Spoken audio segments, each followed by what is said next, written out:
Hey guys, thanks for joining us on the Elation Podcast today. We are here with Booqoo. How are you? I'm doing good. Good.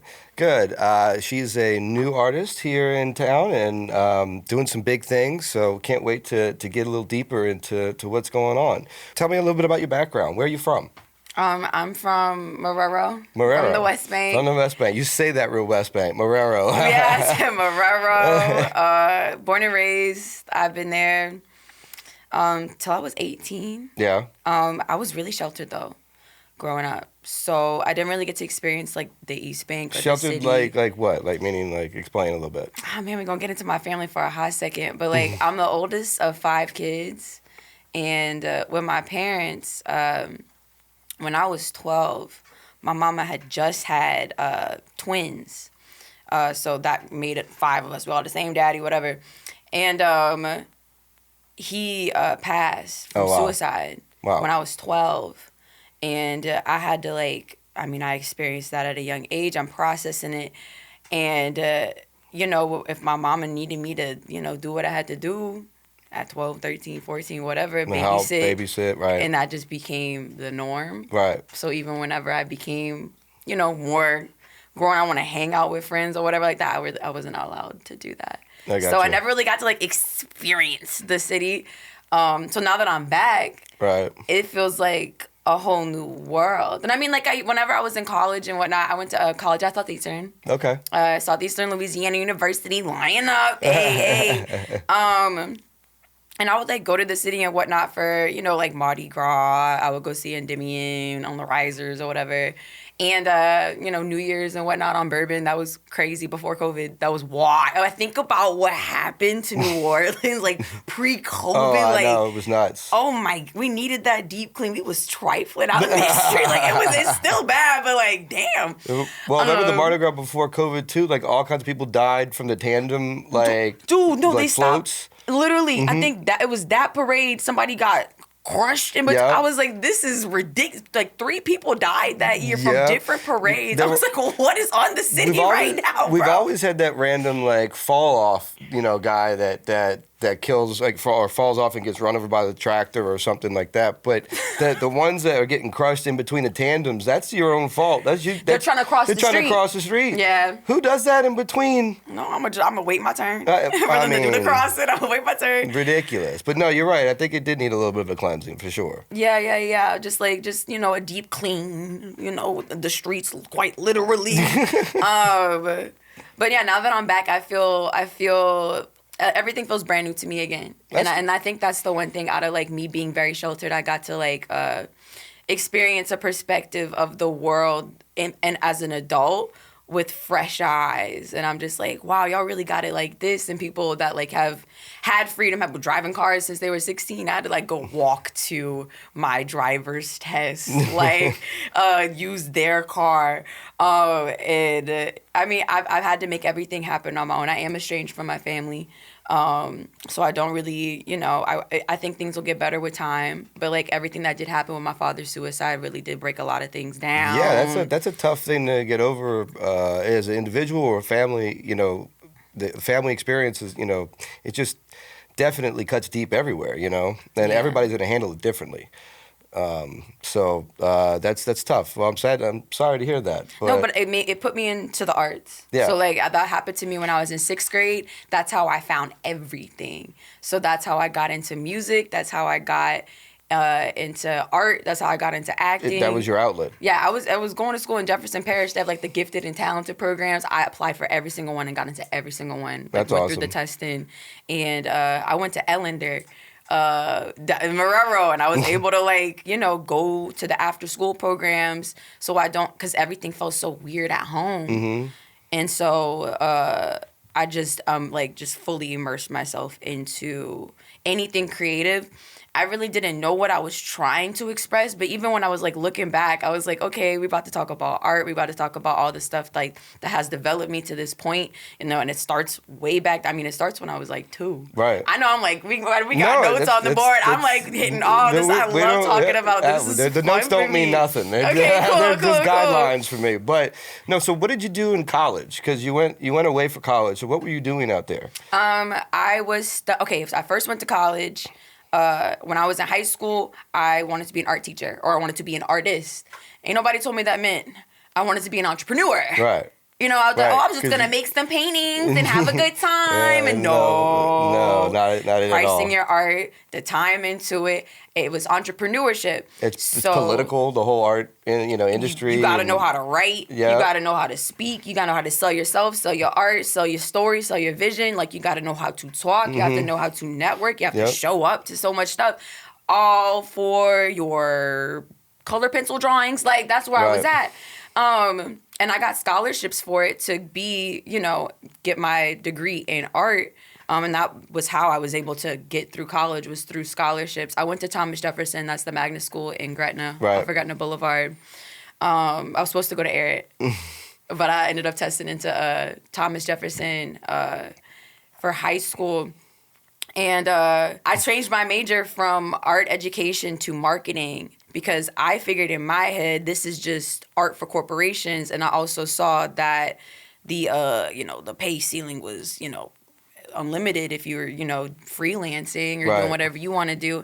And so I started off, but art changed to marketing, got my first big girl job as a marketing director for a food franchise. That's cool. And I was 22 years old, over like 25 franchise restaurants, different franchisees. I'm doing B2B marketing. I'm doing B2C marketing. I started an influencer program because I was doing social media, YouTube. And eventually I just started marketing myself. And that's awesome. what taught me how to that's awesome. Build a brand. Marketing is one of the best things you can do in college, just because you can translate that into almost any career. It's a transferable skill. Yeah. I was the head of marketing for the College of Business at Southeastern for the business I guess like a mentorship program for like freshmen, and people would just come to the business building for a little like tour of it, right. And they would have other majors come in there, and the main thing we would say whenever they had like the little showcase in the classroom, I was like, raise your hand if you like to make money. Everybody raised their hand. I was like, well, you should probably take at least one business course, because if you're a doctor and you want to open up your own practice, I'm pretty sure you want to take an accounting class so you can start speaking money. At least get into that. At least a marketing class, at least an accounting class. Yep. Yes. Yeah. Because that's applicable to everything that you do. Agreed. And I'm passionate about it. I can tell. I love it. I can tell. That's awesome. Tell us a little bit about your mom. She's an event planner, correct? Yes, she is. She was. And that's what exposed me to how to throw something together. Right? She was doing that. Because you're doing a lot of little jobs, and of course all big jobs too, but you're doing a lot of little things to make an event happen. And a lot of little things that can make it go wrong. So there's a lot of attention that you have to pay, to a lot of details. And planning. Right. And talking to your client and having those meetings. Bro, she used to be doing meetings at CC's Pizza off of Barataria. Remember there used to be a CC's Pizza? Yeah. And that exposed me to like the hustle of like real entrepreneurship. She started from this is before social media. So everything was word of mouth. Right. And I think one of our biggest clients was Essence Festival. They needed a balloon lady. They called her. So she did that. She taught me that. That's incredibly valuable to be exposed to that at such a young age. Both of my parents were entrepreneurs. My dad did pest control, and then my mom was doing event planning. And so I knew how to throw a party. Awesome. And I think that's a transferable skill for what we doing right now. Skill, absolutely. So I got the soundtrack and the mic, so yeah. Well, tell us a little bit about your music. What influences you, or where are you trying to take your music? Okay, I'm a just clear the room. I've only been doing music for 2 years. Mm-hmm.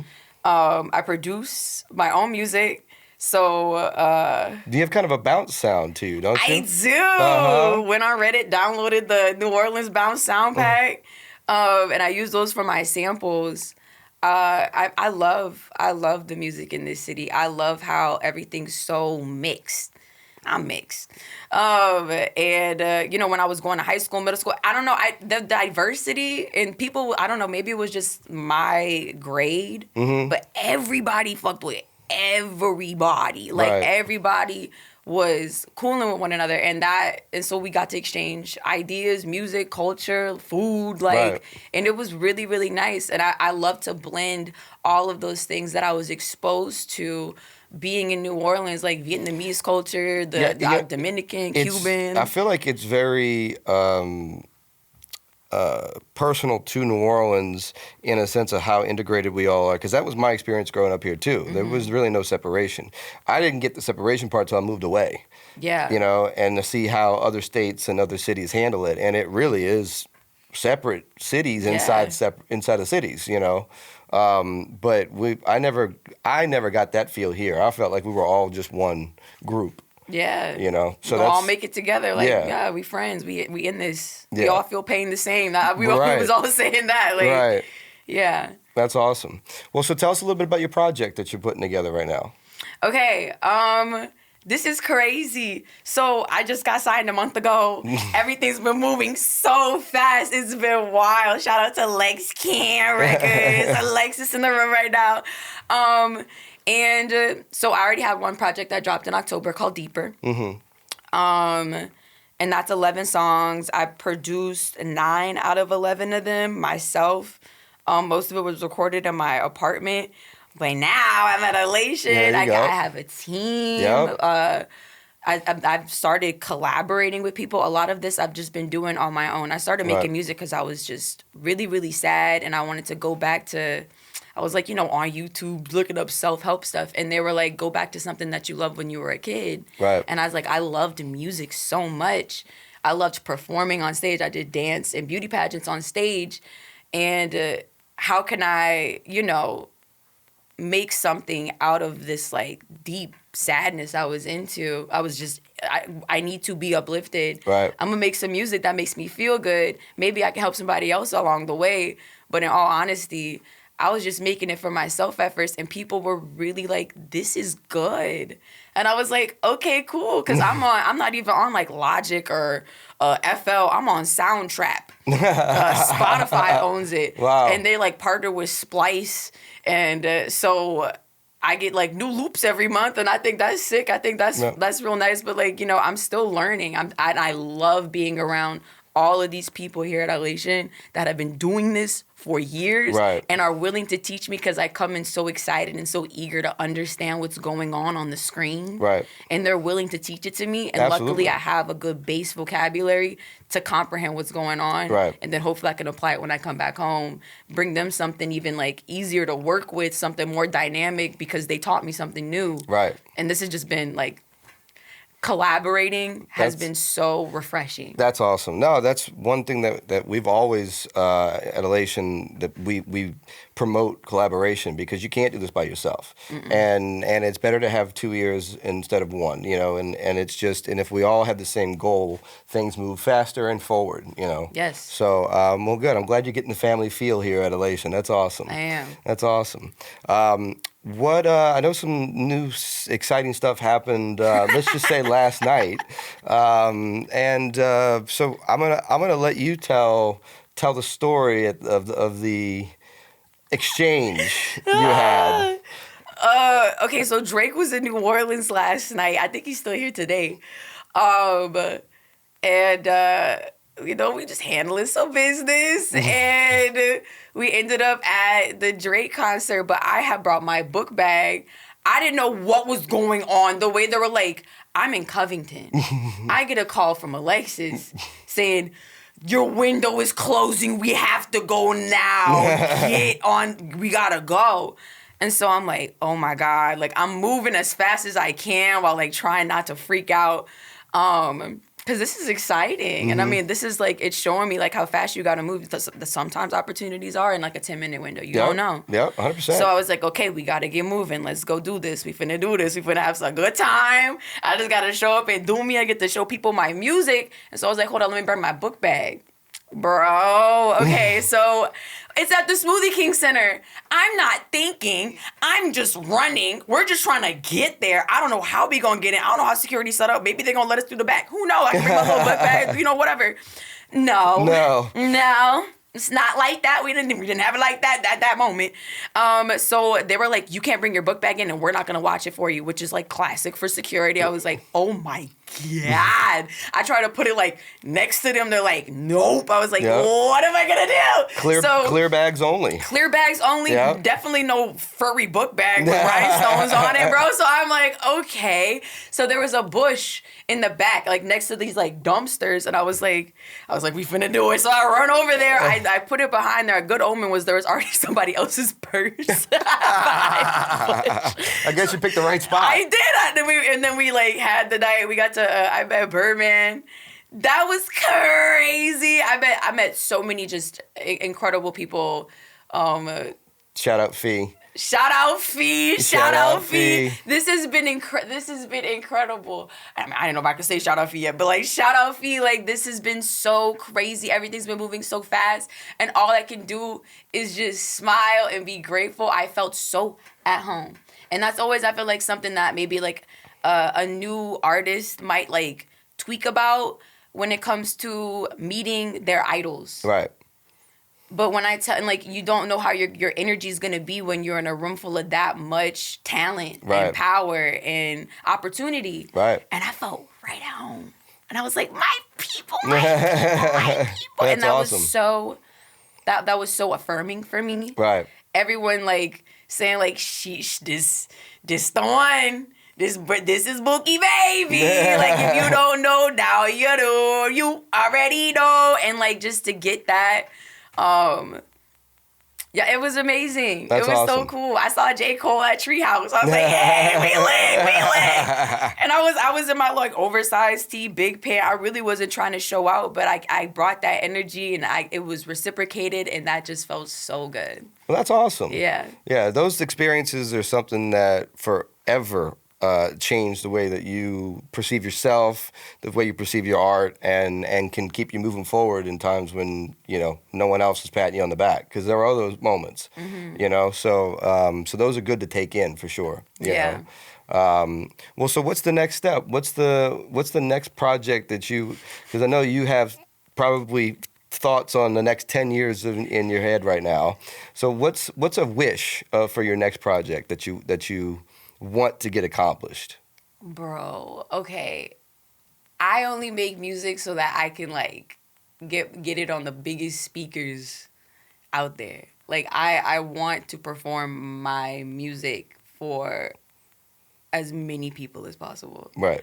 And so I want this project to be able to get me into like arenas, into stadiums, especially festivals. I love festivals. I want the biggest festival stage in Coachella with the drone show, like you know, on beat with like that's what I see. Yes, with the hologram in the back picking me up or something like that's how big I dream. Right. I know that's a big ass art project, but they got people that are like dying for somebody to want to use their new tech. Right. You know what I mean? Like, let's see what we can do with that. Right. I'll be that person. I got a couple ideas, like, so that's what this project is gonna do for me. I just feel it in my bones. I'm not even. I'm excited. That's awesome. We got this team here, so why not? Right, absolutely. What do you think, if you were to name your top 5 producers, who would be on that list? Okay, producers I want to collab with. All right, let's do it. First one's Mike Dean. Okay. He's a mad scientist. I've heard you brought up his name before. I did. I love synthesizers. I want to hear what sounds he got. That's so cool. I'm trying to go to Houston and shop. Shop the synthesizers, you feel me? I love that. I love his sound. I love his stage presence and like just being there. You just get to listen to sounds. People are literally listening to technology. Like the wavelengths moving. That's so cool to me. So Mike Dean. Metro Boomin. That's a good one. Metro Boomin. Pharrell. Yeah. Pharrell. Who else? Kanye West. Yep.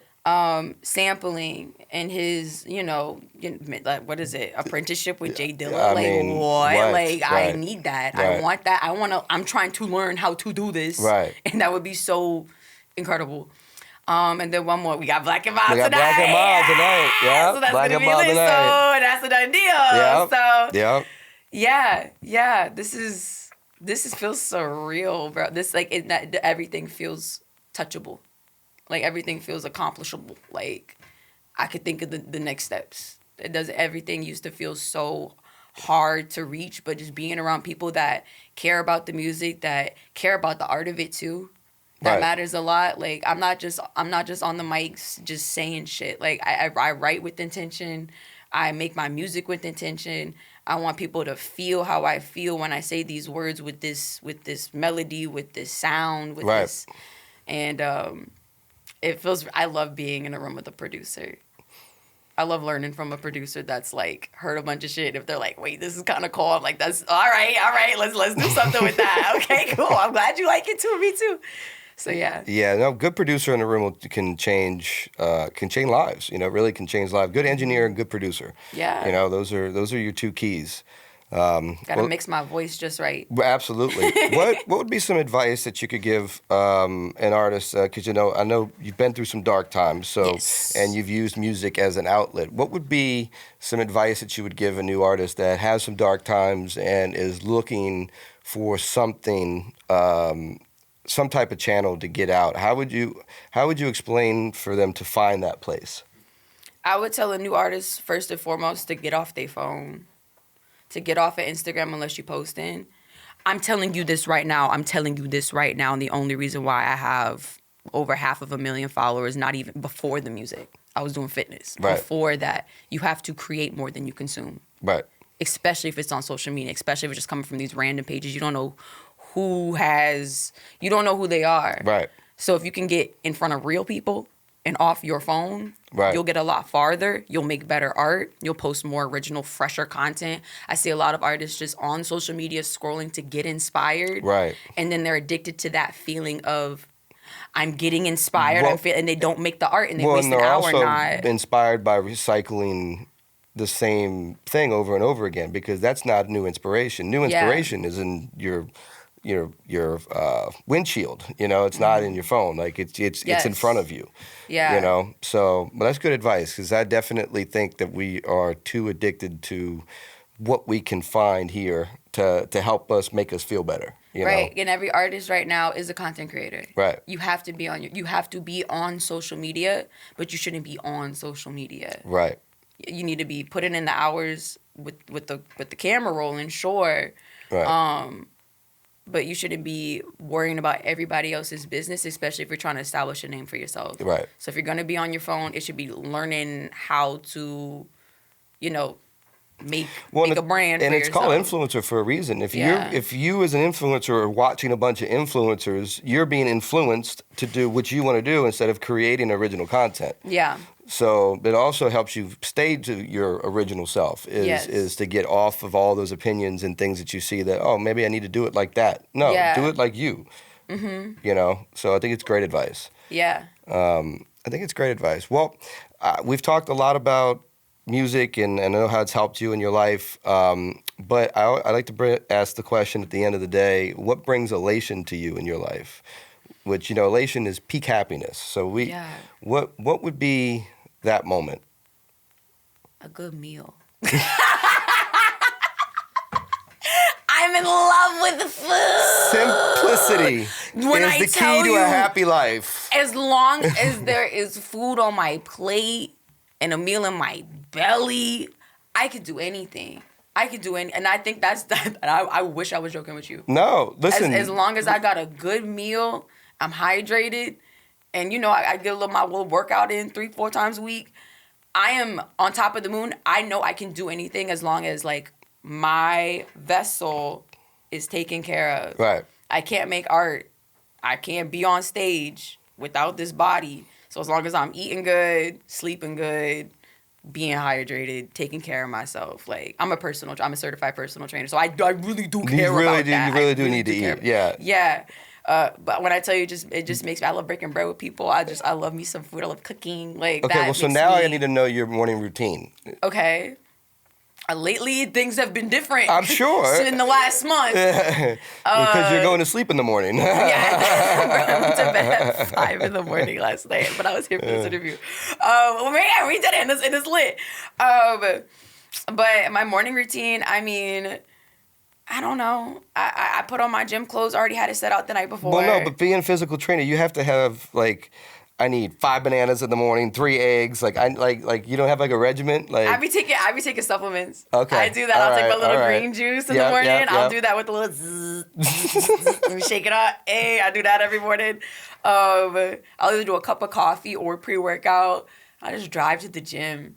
Crust in my eye, like we just about to go. We about to do this thing, and then because after that, I mean, if you can run 2 miles, I'm pretty sure. Like if you literally, it's like if you can run 2 miles in a day, you can handle anything else. Yeah. That the rest of the day has for you. No, but it's like you can't get me. I think it's great to think about. I mean, expectation is what a lot of people don't understand creates their own self-doubt because you have too much expectation to make a good day for yourself. Yeah. So if you start small and think, okay, well, all I need is a good meal and everything else is okay, I can deal with it.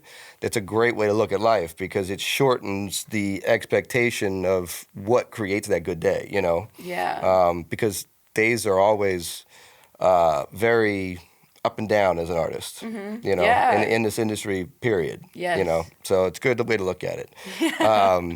Can you give us your socials and tell everybody where they could find you and find your music? Yes, my socials are, everything's Booqoo, so it's BOO like a ghost, QOO like a ghost.